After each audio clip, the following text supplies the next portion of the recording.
Dementia Researcher with a blog and a rating. I tend to get quite reflective at this time of the year, and I've realised that I'm actually almost coming up to 1 year as a postdoc. So I thought, what better thing to do than to reflect on the role and the very wobbly transition from PhD to postdoc life. So, in the spirit of reflectiveness at this time of year, I thought I'd reflect on some things that I've learned since starting my postdoc role. So, firstly, you can't control every aspect of the project. As I stayed in the same lab group that I completed my PhD in, expectations wise, I didn't expect that much to change. I already knew the people I worked with, I knew the facilities, and I thought it would be one of those projects I'd just be able to start from the get go and get my teeth fully stuck into. And that was true. However, one thing I've learned over the past year is that even if you stay in the same lab for your first postdoc role, it doesn't mean you'll always get started off the get go, because science is science. New projects take time to get into, and with new projects comes lots of logistics and planning and organising and learning of new techniques. Due to the feeling Due to feeling pretty skilled at certain things at the end of your PhD, it's easy to forget what it's actually like to be a novice again.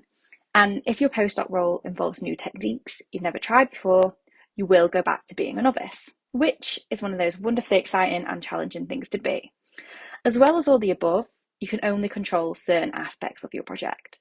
You can't control when things arrive, even if you plan to your heart's content. And because science is science, you also can't plan for equipment issues either. So, one very important thing that I've learned over the past year is that you cannot control every aspect of the project. Many aspects of a project are out of your control. And because I'm someone who loves a good plan, that is something I'm constantly having to remind myself about. Number two, a postdoc is a big job, and it should be treated as a job. I thought my PhD was a big job, but then I started my postdoc, and wow, postdoc jobs are big. I think this obviously depends on the grant you're working on, but let's be honest, for grants to get funded, they have to be ambitious. So the chances are you'll be working on something very ambitious, which is exciting, but also slightly terrifying. For me, I don't think I realised how many spindles a postdoc role would have. I had some idea, of course, but I think practically I didn't know what that would look like on a daily basis. And being a postdoc, you're expected to plan studies, complete experiments, analyse data, write up the data, keep on top of your own professional development, develop your CV, supervise and teach PhD students new techniques, and so on. On a daily basis, your days are likely to look very different, which for me I enjoy. But because the role encompasses so much, this can also be super overwhelming. And this is something I've been figuring out for myself during the past year or so. Number three, there will always be more to do. Just like any job, there will always be more to do. There will be more reading, more experiments to plan, more experiments to complete, more analysis to do, more grants you could write, more training courses you could go on, more students you could supervise. And in academia, let's be honest, we are a sector of doing more, more, and more until we then realise, oh wow, I think I've been doing a bit too much and now I'm very burnt out, from my own personal experience anyway. And I think for me, one of the most important things that I've been learning over the past year is that I cannot do it all, as there will always be more to do. I've been working on setting myself more specific to-do lists so that I'm not left with huge numbers of tasks to complete at the end of the week. And I've been working on being okay with not taking on the world. Number four, time is your most precious resource. Postdoc roles are most likely fixed contracts. Positions can range from 6 months to 5 years, and because the roles often have an end date where the grant money runs out, it often means that time is your most precious resource. And time goes exceptionally quickly during your postdoc. I mean, I honestly can't believe I'm almost 1 year into mine already. Because time is the most precious commodity, I found it essential that I continually work on my time management skills and setting of boundaries. I'm constantly having to reassess what I have the capacity to take on. There are so many courses or webinars I get emailed about, but I have to really sit down and assess whether that will be beneficial for me. This is something I'm definitely having to work on because I often said yes to lots of things during my PhD, but that's just not doable anymore.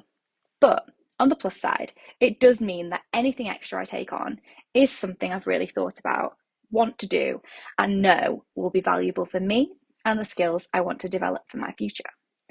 One thing I've also realised over the past year is that just because one time management strategy worked for me during my PhD, it doesn't mean that it will still work for me during my postdoc.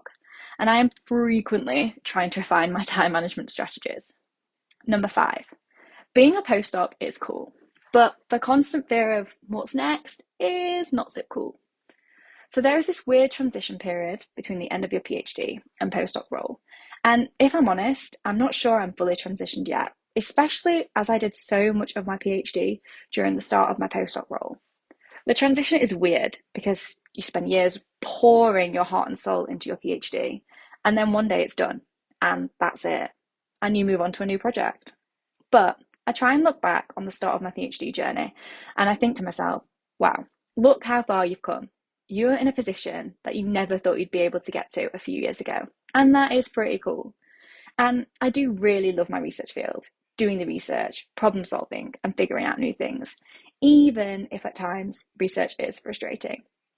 But even though there are many good things about a role as a research scientist, due to the security of roles and the short contracts, I am always in a position of what next? And I often find myself unable to be in the moment, as I have to think of my next move. I guess this is something that I need to get used to if I want a career in academia, because this is what it will be like until I get a permanent position, which isn't a definite for anyone, and probably a blog for another day. So I feel like this blog may have ended a little sour, but it's not sour. This is just the reality of postdoc positions. Science is dynamic. Projects regularly change, and so do people. And I think it's easy to think that we just live in a vacuum when we're doing our PhDs and postdoc jobs, but we don't. We change from year to year, and the things that were once important to us may become less important, and things that maybe weren't so important to us at the start of our journeys may become more important to us. So I think what I'm trying to get at is that everyone's experience of their PhD and postdoc roles will be different. There is no one way to do either of them. You just have to figure out what's right for you at that moment in time. Personally, this is something I am still trying to figure out, which is itself frightening, but on the other hand, very exciting. I love that I get to do science every day. However, I will never love the lack of security and the feeling of continually having to think about what's next. And I'm pretty sure that I'm not the only one who feels this way. Thank you for listening. Join the Dementia Research bloggers and share your own views.